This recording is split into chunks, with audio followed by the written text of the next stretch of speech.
आजच्या ठळक बातम्या. रायगड, रत्नागिरी आणि सिंधुदुर्ग जिल्हा परिषदेचे आरक्षण जाहीर झाल्याने राजकीय हालचाली सुरू. रेल्वे गाड्यांचे आरक्षण केलेल्या प्रवाशांना बोगीच्या बंद दरवाजांमुळे त्रास. अमेरिकेने भारतावर 50% अवाढव्य टॅरिफ का लादले? मोहन भागवत. मनसेचा कपिल शर्माला इशारा, शोमध्ये मुंबईला बॉम्बे म्हणणे थांबवा. प्लास्टिक बरणीत तोंड अडकलेल्या कुत्र्याची 17 दिवसांनंतर सुटका.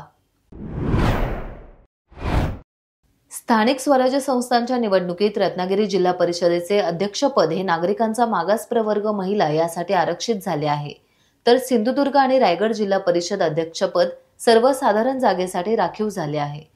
तसेच ठाणे जिल्हा परिषदेचे अध्यक्षपद देखील सर्वसाधारण महिला राखीव झाल्याने आता चारही जिल्ह्यात निवडणुकीची रणधुमाळी सुरू होणार आहे. जिल्हा परिषद आणि नगरपालिका निवडणुका ऑक्टोबर महिन्यामध्ये होण्याची शक्यता आहे.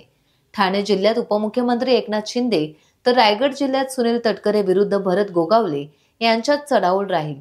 रत्नागिरी जिल्ह्यात शिवसेना शिंदे गटाचे प्राबल्य आहे. यावेळी भाजपची भूमिका महत्त्वाची ठरणार आहे, तर सिंधुदुर्ग जिल्ह्यात शिवसेना ठाकरे गट विरुद्ध भाजप यांच्यात चढाओढ राहील. मुंबईकडे जाणाऱ्या आणि येणाऱ्या रेल्वे डब्यांचे दरवाजे आतून बंद केले जातात. चिपळूणच्या प्रवाशांची यामुळे गैरसोय होते. दिवसेंदिवस रेल्वे प्रवासी संख्या वाढत चालली आहे. मुंबईकडे जाणाऱ्या आणि येणाऱ्या गाड्यांचे दरवाजे आतून बंद केले जातात. त्यामुळे चिपळूणमध्ये आरक्षणाचे तिकिटे असणाऱ्या प्रवाशांना आतमध्ये प्रवेश करता येत नाही. आरक्षित केलेल्या प्रवाशांचे पैसे नाहक वाया जातात.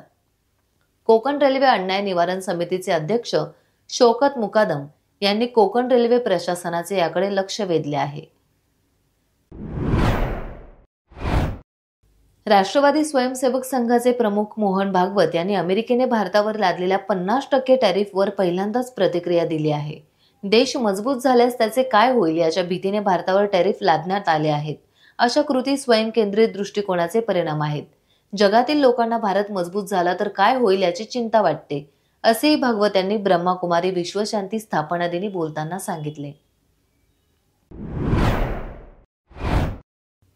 महाराष्ट्र नवनिर्माण सेनेने विनोदी कलाकार कपिल शर्मा यांना त्यांच्या शोमध्ये मुंबईला बॉम्बे किंवा बंबई म्हणू नये असा इशारा दिलाय. शहराचे नाव मुंबई असून कपिल शर्माच्या शोमध्ये सातत्याने बॉम्बे किंवा बंबई म्हटले जाते. आम्ही याचा विरोध करतो. मनसे नेते अमय खोपकर यांनी इशारा दिला आहे की चेन्नई, बंगळुरू, कोलकाता सारख्या त्यांच्या शहरांना त्यांच्या खऱ्या नावाने हाक मारू शकता, तर तुम्ही आमच्या शहराचा अपमान का करत आहात, असा प्रश्न त्यांनी उपस्थित केला आहे. गणेश चतुर्थीच्या दिवशी पाण्यासाठी प्लास्टिकच्या बरणीत तोंड अडकलेल्या एका कुत्र्याची तब्बल 17 दिवसांनंतर सुटका करण्यात आली आहे. रॅपिड रेस्क्यू टीम, मंगेश तळवणेकर आणि स्थानिक ग्रामस्थांच्या अथक प्रयत्नांमुळे हे शक्य झाले. गणेश चतुर्थीच्या दिवशी तहानलेल्या या कुत्र्याने एका प्लास्टिकच्या बरणीतील पाणी पिण्यासाठी त्यात तोंड घातले, पण ते त्यात अडकले.